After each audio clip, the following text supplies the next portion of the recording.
This video is to explain the solutions of the homework questions for the polarization lesson. The first question gives us a polarizer which receives polarized light of intensity 8 watts per meter squared, allowing 2 watt per meter squared to leave from the other side. When this polarizer is rotated by 90 degrees, what is the new intensity? So we don't know the alignment of the first polarizer. We know this light is polarized. So I'm going to call this I, O, and this I when I'm using Malus's law. Knowing if this is 90 degrees rotated, the new angle between this one and the first polarizer would be the complementary angle. So say this, if this is 30 degrees now, it would be 60 degrees then. We don't know the angle, but we know it's the complementary angle. Shortcut for this question is giving the answer as 6 watts per meter squared, which is in C. And I can say that because if the polarizer receives 8 and releases 2, when rotated at 90 degrees, it would release what was filtered before. But here's the mathematical justification. We're going to use Malus's law and the trigonometric relationships.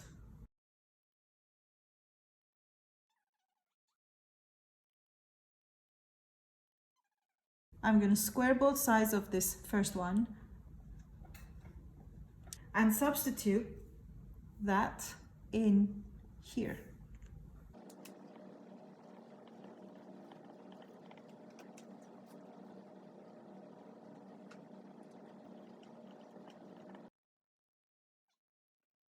Now I'm going to use Malus's law for the new case, where the new intensity will depend on the new angle. And now I have cosine squared 90 minus theta. I've got this expression to replace that one.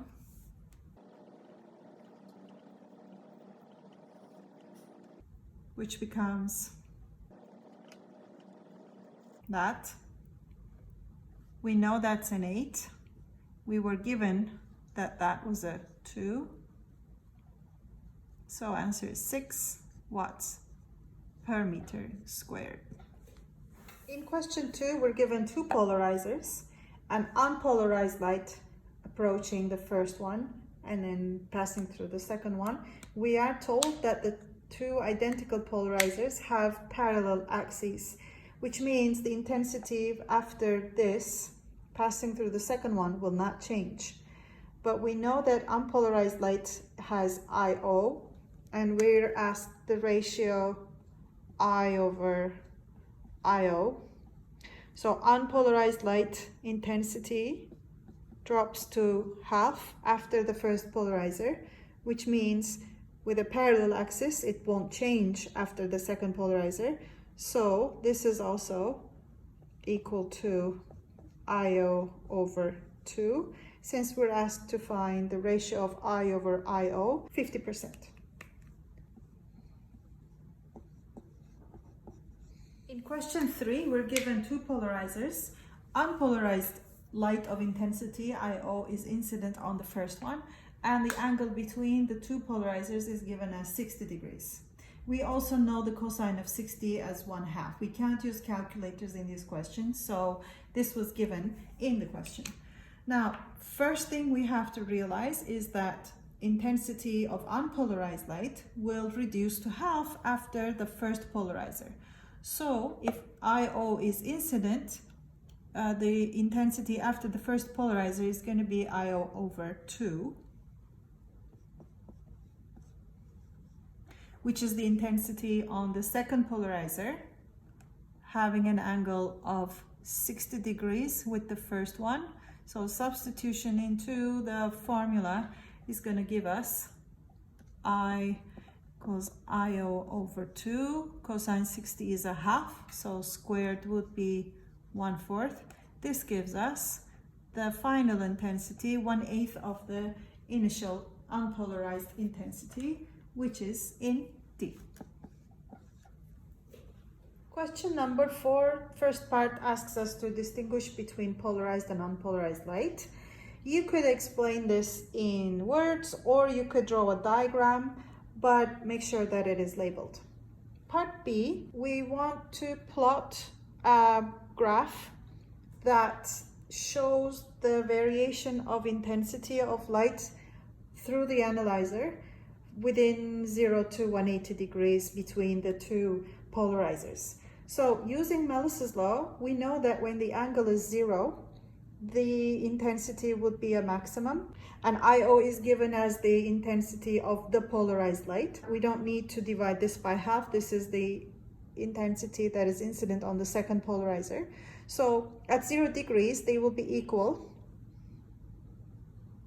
Also at 180 degrees, they will be equal. And at 90 degrees, that will be a 0. Which obviously is a cosine squared graph. So that's your answer. Question number 5 gives us a polarizer which has unpolarized light incident on it. And the first part asks us to sketch the intensity distribution labeled with the letter U shown on this diagram. Since the incident light is unpolarized, no matter what the angle of rotation of the polarizer would be, we have half IO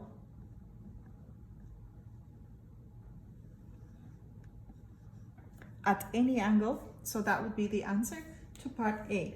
Part B, however, gives us that the beam is now replaced with a polarized beam, which has the same polarization axis as our polarizer initially, and we are now asked to sketch the intensity pattern within 0 to 180 degrees, and that's when we have to do